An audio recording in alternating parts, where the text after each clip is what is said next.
सूर्य को अर्घ देने की जो नियम है, कैसे दिया जाए, और दूसरा कौन सा मंत्र उस समय उच्चारण उसका किया जाए? देखो, सूर्य को अर्घ देने का मतलब है कि यदि सूर्योदय से 1 घंटे के अंदर या सूर्योदय के समय आप अर्घ दे रहे हैं तो तांबे के लोटे में जल ले लीजिए और उसमें आप अपने सामर्थ्य के अनुसार रोली, चंदन, साबुत चावल, दुर्वांकुर और फूल डाल सकते हैं। अगर आपके पास वस्तु का अभाव है तो आप केवल जल भी डाल सकते हैं। और सूर्य को 3 बार में जल दिया जाता है।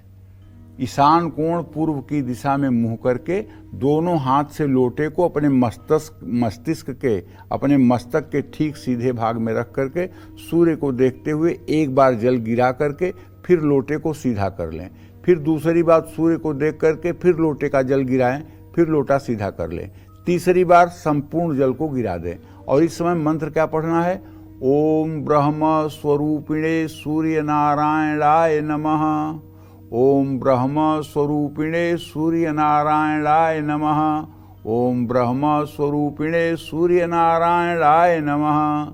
लेकिन अगर आपको अर्घ देने में देर हो रही है, सूर्योदय के 2.5 घंटे के बाद, 1 घंटे के बाद अगर आप अर्घ दे रहे हैं, 8 बजे दे रहे हैं, 9 बजे दे रहे हैं, 10 बजे दे रहे हैं, तब आपको 4 बार अर्घ देना होगा। 1 बार प्रायश्चित अर्घ और 3 बार अर्घ। प्रायश्चित अर्घ केवल बिना मंत्र बोले केवल थोड़ा सा जल गिरा दीजिए, वो प्रायश्चित अर्घ हो गया। अब 3 बार जो है मंत्रों के साथ जल गिराएंगे, ये 3 अर्घ होंगे। एक आपने प्रायश्चित अर्घ दे दिया। अब प्रायश्चित अर्घ देने के बाद आपका ये अर्घ भगवान सूर्यदेव स्वीकार करेंगे। ये है विधा। और देखिए, जब हम लोटे का जल गिरता है तो उस पानी में से छन करके सूर्य की जो किरणें हमारे शरीर पर पड़ती हैं वो हमारे सारे शरीर के रोगाणुओं को भस्म कर देती हैं। और हमारे शरीर का जितना तम अंधकार है, जितना तामसिक भाव है, वो सारा का सारा तामसिक भाव अपने आप नष्ट प्राय हो जाता है। इसलिए सनातन धर्म में सूर्य की उपासना को सबसे सर्वोपरि माना गया है। और पंचदेवों में सूर्य देव का भी नाम है। अगर गणेश और गौरी की पूजा सबसे पहले होती है, कलौ चंडी विनायकौ, कलयुग में अगर चंडी और विनायक की पूजा आवश्यक है तो भगवान विष्णु और शिव की भी पूजा आवश्यक है। तो उसके साथ अगर किसी की पूजा आवश्यक है तो वो भगवान सूर्य देव ही हैं, उनकी पूजा आवश्यक है। तो इसलिए हमारे सभी दर्शकों को चाहिए कि देखिए, हम उन लोगों के लिए तो नहीं बाध्य करेंगे जो लड़के रात में 2 बजे 3 बजे तक पढ़ाई कर रहे हैं और वो कैसे उठ करके सुबह अर्घ देंगे, उनको तो हम मजबूर नहीं कर रहे हैं, क्योंकि वो एक साधना में है। उनकी एक साधना चल रही है, सरस्वती की साधना।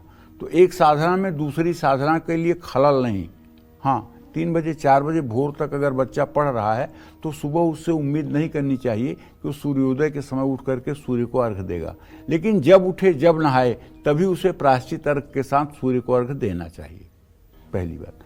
दूसरी बात ये कहना चाहूँगा कि स्मरण शक्ति को बनाए रखने के लिए प्राणायाम करने की जरूरत है। स्मरण शक्ति अच्छी रहे, इसके लिए भी प्राणायाम की जरूरत है।